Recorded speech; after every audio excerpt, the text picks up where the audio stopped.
teman-teman semua, kembali lagi nih bersama kita di podcast Koja Kita. Apa itu? Bekoja sambil bercerita. Selamat datang Ibu Siti Baroka. Selamat datang Ibu, terima kasih atas kesempatannya telah hadir di podcast Koja Kita hari ini, Bu. Ya, selamat siang ya. Selamat siang. Iya. Kita sama-sama ketemu ya di sini pada hari ini dengan kunjungan Koja Kita. Iya, betul sekali, Bu. Dengan Ibu Siti Baroka ya, Ibu? Ya, benar. Iya. Ibu Siti Baroka ini dari Dinas Pemberdayaan Perempuan. Iya. Iya. Dinas Pemberdayaan Perempuan itu apa sih, Bu? Dinas Pemberdayaan Perempuan itu sebenarnya Pemberdayaan Perempuan, Perlindungan Anak, dan Pemberdayaan Masyarakat. Oh, jadi cakupannya luas ya, Bu ya? Luas. Kita masuk ke perempuan, anak, juga masyarakat. Oke. Jadi di dinas kami itu lengkap. Bisa perempuan, anak, juga masyarakat. Di sana LPA, lembaga masyarakat ya, LPM, itu lembaga masyarakat. LPA, LPM, lembaga adat. Ya, lembaga LPA, adat. ya. Oke. Sebelum kita masuk lebih lanjut nih tentang materi pemberdayaan perempuan, kita kenali dulu nih lebih lanjut tentang Ibu Siti Baroka. Ibu Siti Baroka nih, kalau boleh tahu, Ibu ini profil sekolahnya nih gimana? Dari mulai SD, SMP, kemudian SMA, universitasnya apa gitu? Ya. Saya perkenalkan ya. Boleh. Ibu Siti Baroka. Iya. Ibu bersekolah dari SD itu di Musirawas, SD Negeri 5 Musirawas, Kecamatan Muara Klingi. Wih, ada yang warga Musirawas di sini? Musirawas. Halo warga Musirawas. Kemudian SMP. Ibu juga di Musirawas, di Muara Klingi juga, Kecamatan Muara Klingi. Ya. Sampai SMA Ibu di Kecamatan Muara Klingi, SMA 1 Muara Klingi. Jadi benar-benar warga Muara Klingi warga asli. Musirawas asli. Kalau ada yang warga Musirawas, halo, kita sama-sama Warga Musirawas ya, bersatu ya. Bersatu. Di sini ada Ibu Siti Baroka yang sudah jadi relawan pemberdayaan perempuan nih. Bangga nggak nih warga Musirawas punya Ibu Siti Baroka? Iya. Nah, untuk kuliah S1 Ibu di STKIP, jurusan Bahasa Inggris. Bahasa Inggris loh, Iya. Masya Allah. Dan S2-nya Ibu di Universitas Bengkulu. Di Universitas Ya. Bengkulu. Itu jurusan apa, Bu? Jurusan Manajemen Pendidikan. Manajemen Pendidikan. MPD, Ibu. Ya. Dua jurusan yang berbeda ya, Iya. sangat berbeda sekali. Yang pertama bahasa Inggris, yang keduanya Pendidikan. pendidikan. Manajemen pendidikan, ya. Terus gimana nih, Bu, awal mulanya bisa bekerja atau menjadi relawan pemberdayaan perempuan? Ya, sebenarnya Ibu ini panjang ya kalau mau diceritakan. Karena Ibu diangkat PNS itu di Dinas Pendidikan. Oh, di Dinas Pendidikan ya, Ibu. 2007 Ibu di Dinas Pendidikan.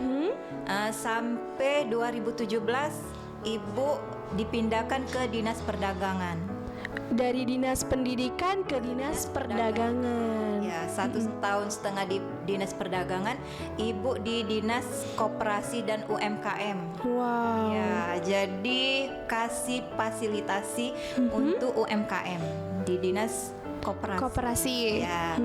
Dan dipindahkan lagi ke Dinas Pendidikan. Wah, balik Ya, lagi ke awal nih. Awal 2020 Ibu dilantik ke Dinas Pendidikan itu kasih PTK PAUD.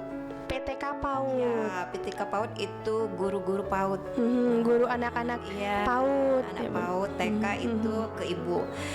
Setelah 2020 sampai 2023 Ibu dipindahkan ke Dinas DP3 APM ini.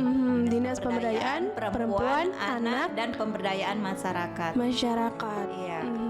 Jadi sudah berapa tahun nih, Bu, kira-kira di Dinas Pemberdayaan Perempuan dan Anak ini? Baru 1 tahun 4 bulan. Baru 1 tahun 4 bulan, Iya. kurang lebih ya, Ibu. Kurang lebih. Iya. Gimana sih, Bu, kalau misalnya selama 1 tahun 4 bulan ini apa saja yang Ibu lakukan di Dinas Pemberdayaan ini? Sudah banyak ya, mulai dari anak-anak pendampingan, anak-anak bullying, anak-anak pelecehan seksual, anak-anak yang diperkosa, sampai untuk perempuannya itu ibu-ibu yang KDRT, ibu-ibu yang dibullying oleh tetangga, ibu-ibu yang dikucirkan oleh keluarga, itu yang membinanya di UPT PPA DP3 APM. Iya, berarti bisa disimpulkan kasus yang sering terjadi di perempuan khususnya itu tidak jauh dari pelecehan seksual, bullying, KDRT. Iya. Ya, itu. Yang pasti perempuan dan anak yang diperlakukan tidak sesuai dengan keinginannya itu boleh mengadu ke kantor ibu. Di mana sih kantor ibu? Di Pemkot, pemerintah Kota Lubuk Linggau, Jalan Kayu Ara, Kelurahan Kayu Ara, Jalan Kayu Ara, Kelurahan Kayu Ara, Jalan Garuda, Kelurahan Kayu Ara, Kecamatan Lubuk Linggau Barat 1. Itu gimana sih Bu? Awal pelaporannya itu harus bagaimana sih si korbannya ini? Korban boleh melapor melalui telepon, boleh juga website ibu. Website ibu? Ya, yang websitenya DP3 APM, DPPAPM. DPPAPM. Ya. Kalau misalnya di warga Kojakito ada yang mengalami KDRT, permasalahan pelecehan seksual atau dan lain sebagainya, bisa langsung melaporkan diri. Ya, boleh. Kalau langsung ke kantor ibu, dengan senang hati kami dampingi mereka si pelapor. Iya, itu kalau misalnya mereka sudah melaporkan Bu, tindak lanjut dari pelaporan itu tuh bagaimana sih Bu? Tindak lanjut yang pertama kami mediasi, yang kedua kami pendampingan korban tersebut ke Polres untuk mendapatkan hak agar pelaku ditangkap. Terus untuk korban kita bawa ke psikolog untuk pengobatan trauma. Karena traumanya sangat mendalam sekali itu pasti Bu. Itu untuk psikolog kita bukan 1 kali 2 kali sampai sembuh. Sampai benar-benar pulih Bu ya. Traumanya nggak ada lagi. Dan ketika pemerkosaan atau ada luka-luka itu visum juga kami yang lakukan dan kami juga yang bayar. Masya Allah. Itu semua nggak ada biaya. Jadi gratis untuk seluruh masyarakat yang mengalami hal-hal seperti tadi Bu ya. Iya, nggak ada bayar satupun. Ya. Tidak ada pungutan uang sepeser pun. Ya. Oke, sekarang boleh nggak nih Bu kita flashback dulu, boleh diceritakan nih bagaimana awal mulanya atau sejarah singkat kenapa dibentuknya pemberdayaan perempuan dan anak ini Bu? Kalau pemberdayaan perempuan dan anak ini sudah lama terbentuknya, mulai dari ada ke Menteri Pemberdayaan Perempuan dan Anak. Dari kementerian itu kita setiap kabupaten kota itu harus ada UPT, unit pelayanan terpadu. Kalau kami ini PPA ya, Perempuan Perlindungan Anak. Ya, jadi di unit ibu sebagai kepala unit itu yang pertama melayani tentang kekerasan anak dan perempuan. Kekerasan anak khususnya anak perempuan. Bukan, anak dan perempuan. Anak dan juga perempuan. Ya, kalau anak itu mulai dari umur 0 sampai umur 18 tahun. 18 tahun hingga remaja. Iya, kalau perempuan dari umur 18 sampai ke atas. Itu kami layani. Biasanya kasus-kasus di Lubuk Linggau ini seperti apa sih Bu, dan juga berapa persen yang sudah terselesaikan? Kalau di 2003 sudah terselesai semua setiap kasus dan korban yang melapor ke dinas PPA. Nah, kalau untuk di 2024 dari Januari sampai Agustus itu sudah selesai semua. Semua pelaku juga sudah dihukum sesuai dengan kelakuannya dan undang-undang yang berlaku. Nah, tinggal yang sekarang di pelaporan di September 2 hari yang lewat ya. Iya. Itu ada kasus bullying. Bullying oleh tetangga. Itu anak mulai dari TK, SD 2 orang dan satunya anak SMP. Oh, bullying itu memang sangat parah sekali, Bu ya. Iya benar. Bisa menyakiti hati orang tua anak tersebut. Benar. Banyak dampak negatif yang diperoleh. Yang terutama anak jadi minder, terus ketakutan, rasa cemas, nggak mau keluar rumah. Menjadi sangat introvert. Ya, jadi traumanya gitu. Iya. Apa sih, Bu, tujuan utamanya dari pemberdayaan perempuan nih? Ya, tujuannya mensejahterakan perempuan-perempuan yang ada di Kota Lubuk Linggau. Masya Allah. Ya, agar seluruh perempuan-perempuan terlindungi dari kejahatan dan kekerasan. Karena seperti yang kita ketahui, kejahatan dan kekerasan ini marak sekali, Bu ya. Ya, benar. Mulai dari perselingkuhan, KDRT, pembulian, pelecehan seksual, ya. Sekarang ini sedang marak-maraknya ya, Bu ya. Jadi dengan adanya sumber pemberdayaan perempuan ini, mereka bisa melaporkan diri mereka jika mereka merasa tidak nyaman, diperlakukan oleh pelakunya, boleh melaporkan ke kantor unit PPA. Biasanya nih, Bu, kalau misalnya kasus KDRT, itu pelakunya itu biasanya nih hukumnya hukuman apa? Kalau kita untuk hukuman bukan di PPA, jadi PPA Polres yang tahu. Jadi diserahkan kepada pihak Polres setempat ya, Bu ya, untuk hukumannya. Jadi yang kami bina itu korban. Korban kita obati, kita bawa psikolog ketika mereka luka atau apa yang ada kurang di badan korban, itu fisik mereka kami yang mengobati sampai fully ya. Sampai benar-benar pulih dan sembuh ya. Sembuh. Kalau untuk pelaku itu bukan ranah kita, karena kita tapi tetap kita dampingi si korban untuk melaporkan ke Polres. Itulah ada kanit PPA. Jadi kami bersinergi ya. Di unit PPA ini bukan unit PPA pemerintah kota, juga ada unit PPA di Polres Lubuk Linggau. Iya, Kota Lubuk Linggau. Iya. Moza juga pernah nih nonton kalau misalnya di Polres itu ada satu ruangan yang khusus untuk korban si PPA ini. Itu bersinergi kami. Jadi bekerja sama ya, Bu ya. Ditambah lagi satu Peksos. Peksos itu adanya di Dinas Sosial. Dinsos. Iya, Dinsos. Jadi ketika kita mendapat korban KDRT itu orang nggak mampu ya, ekonomi rendah, nanti dapat bantuan dari Dinsos. Itu seperti ketika dia nggak ada pekerjaan, dikasih sembako untuk berjualan. Kalau untuk bertahan hidup. Disabilitas, mereka dikasih apa? Misal kaki nggak bisa jalan, dikasih kursi roda atau motor roda 3. Jadi dia bisa melakukan aktivitas untuk bertahan hidup dan mencari nafkah. Jadi warga-warga Indonesia khususnya di Kota Lubuk Linggau ini yang awal mulanya ini sangat tidak sejahtera dijadikan sejahtera lagi oleh PPA dan juga Polres bersama Dinsos.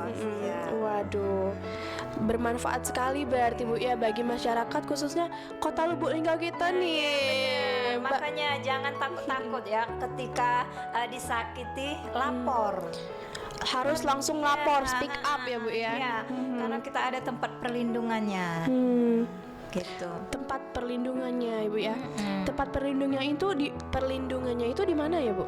Kalau sementara ini untuk rumah aman kita belum ada. Iya. Mungkin masih proses ya, Bu ya. Tapi kita bisa amankan karena kita udah punya dana dari pusat. Itu bisa kita sewa rumah atau kita taruh di hotel pengamanan dengan pendamping Polres yang menjaga. Jadi diamankan dan juga dengan keamanan yang ketat. Iya, benar. Jadi si korban ketika dia melapor, terus kami amankan dulu, dulu dan pengobatan, terus langsung pendampingan ke Polres. Karena korban sekarang kan kadang takut melapor Iya, karena Bu. si pelaku terus mengejar. Jadi untuk kita Kota Lubuk Linggau jangan takut loh. Kita langsung ngamani si korban tersebut. Langsung diamankan si Iya, korbannya. Jadi kita amankan, walaupun rumah aman belum ada, kita ada sewa hotel. Bisa sewa hotel atau sewa rumah ya Bu ya. Rumah, ya. Jadi tidak perlu takut atau merasa tidak aman kita karena si korbannya ini sudah diamankan langsung oleh Polres dan juga pihak-pihak lainnya. Iya Bu.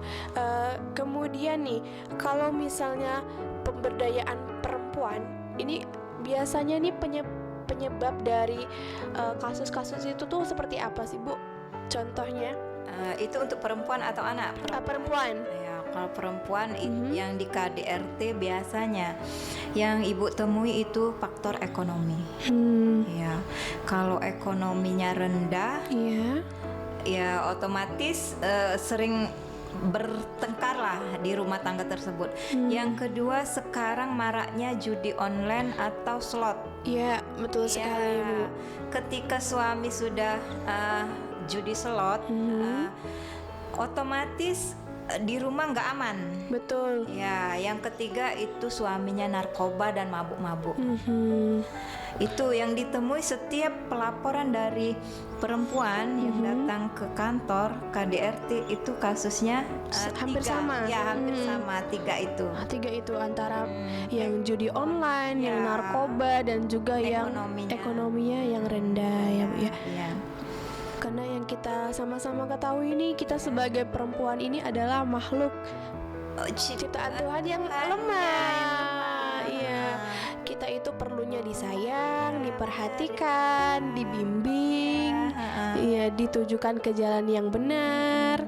Karena sebaik-baiknya perempuan adalah peniru ya Bu ya. Benar. Karena perempuan ini kan otomatis dalam rumah tangga kan mempunyai anak. Betul. Jangan sampai anak mengikuti jejak orang tuanya yang salah. Betul Ibu.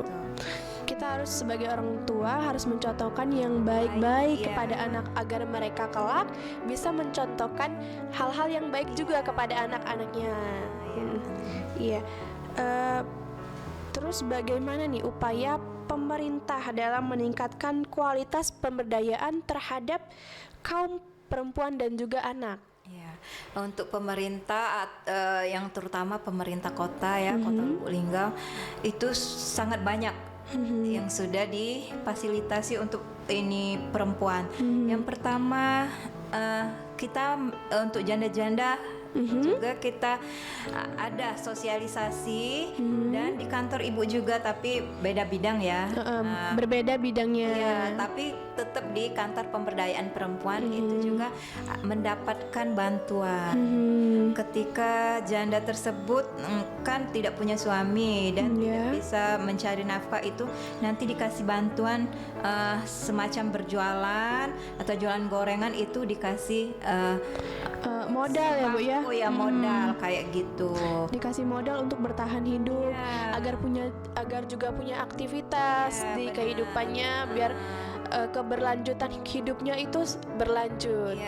Terus kalau yang sudah kita tangani ya, korban ini ya, korban yang sudah kita tangani itu kita bekerja sama Dinsos. Kalau mereka tidak mendapat PKH, itu kita daftarkan agar mereka mendapat PKH. Terus kita kasih modal juga dari Dinsos itu bisanya apa loh? Ibu bisanya jualan, kita kasih modal dia warung kecil. Kalau dia bisanya ternak, dikasih semacam ayam, bebek, ikan, unggas ya Bu ya. Kalau dia nggak punya kolam, itulah dikasih unggas. Yang mereka bisa laksanakan lah. Ini kalau misalnya kita sudah bahas yang perempuan, kalau perempuan itu dari usia 18 tahun hingga dewasa, itu dikasih modal untuk bertahan hidup. Bagaimana dengan kasus anak-anak nih Bu? Anak-anak itu kasusnya apa aja biasanya? Kalau anak-anak kasus yang pertama sekarang yang marak di 2024 itu pelecehan seksual. Pelecehan seksual dan pemerkosaan. Itu sekarang nih sudah ada di 2024 sudah ada 3 bab. Yang 2 bapak kandung, yang 1 bapak tiri. Aduh. Ya. Nah, kalau yang untuk anak-anak kita dampingi mulai dari pengobatan agar mereka tidak trauma sampai kita dampingi dia tetap sekolah.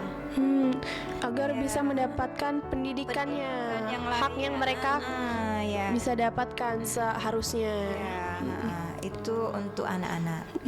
Jadi ditindaklanjuti dengan cara mendampingi di psikolog juga pastinya, dan juga memastikan nih agar anak supaya dapat berpendidikan juga. Iya, benar. Biasanya itu anak-anak itu usia berapa, Bu, kalau misalnya kasus pemerkosaan tadi? Pemerkosaan kalau yang sudah ibu tangani ya, itu mulai dari umur 12 tahun. Aduh, umur 12 tahun itu sudah ada yang menjadi korban ya, Bu ya? Itu untuk yang pemerkosaan. Kalau yang pelecehan seksual kita juga ada. Di SD itu yang pelakunya ini satpam sekolah. Itu anak kelas 1, kelas 2 SD. Berarti umur 7 sampai 10 tahun. Iya. 7 sampai 10 tahun itu sudah mengalami hal-hal yang seperti itu, Bu ya. Sudah trauma lah anak tersebut, nggak mau sekolah, ketakutan. Itu sudah pasti ya, Bu ya. Itu biasanya kasus-kasus seperti itu tuh terjadi tuh disebabkannya oleh apa ya, Bu?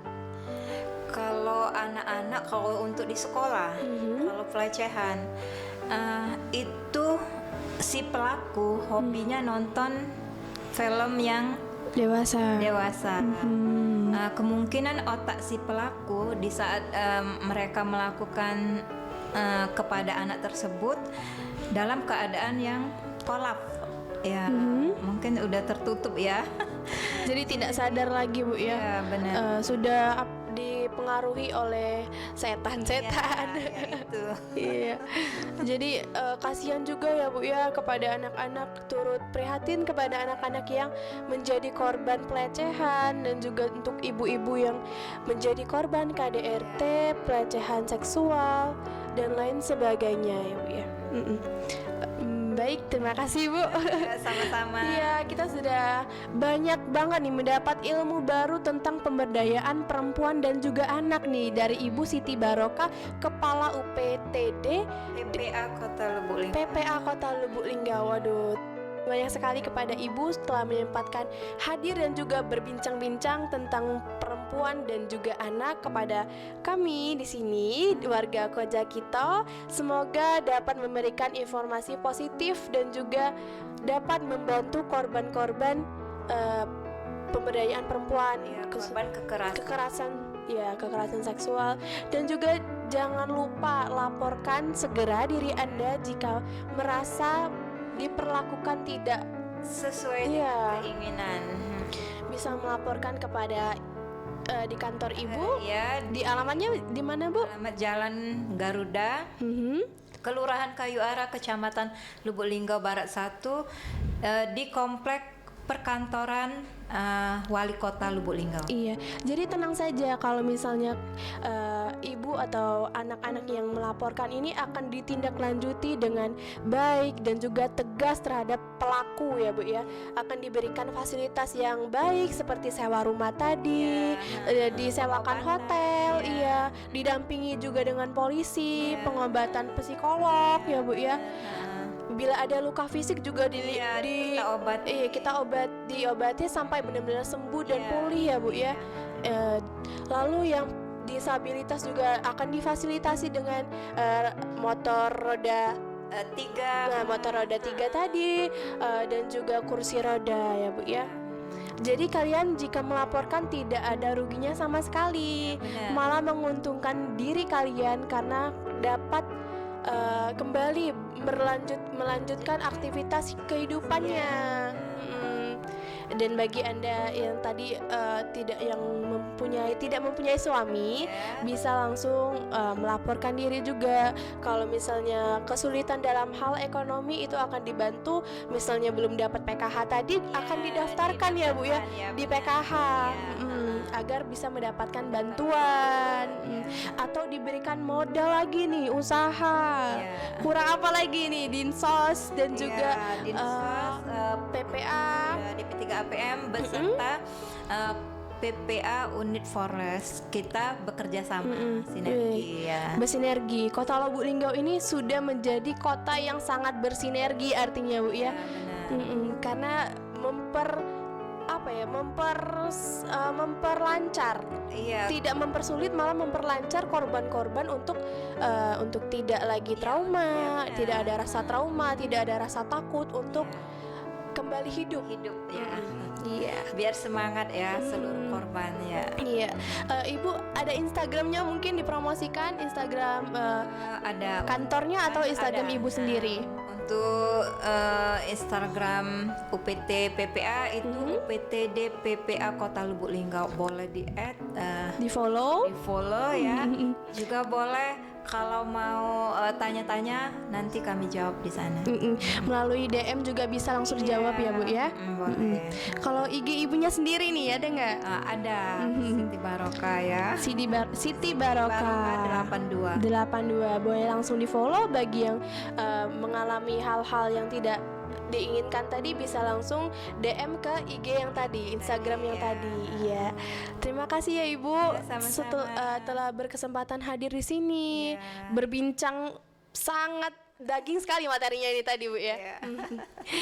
Terima kasih untuk Ibu Siti Baroka, semoga sukses selalu, diberikan kesehatan sama Tuhan Yang Maha Esa, dan juga seluruh pekerja PPA, Polres, Dinsos itu diberikan keluasan rezekinya, diberikan keluasan kesehatannya agar tetap bisa bekerja dan juga membantu masyarakat Kota Lubuk Linggau. Iya. Saya Safina Moza Aulia sebagai podcaster hari ini bersama narasumber Ibu Siti Baroka pamit undur diri. Wassalamualaikum warahmatullahi wabarakatuh. Jangan lupa nih like, comment, dan subscribe di sini di Koja Kita. Terima kasih.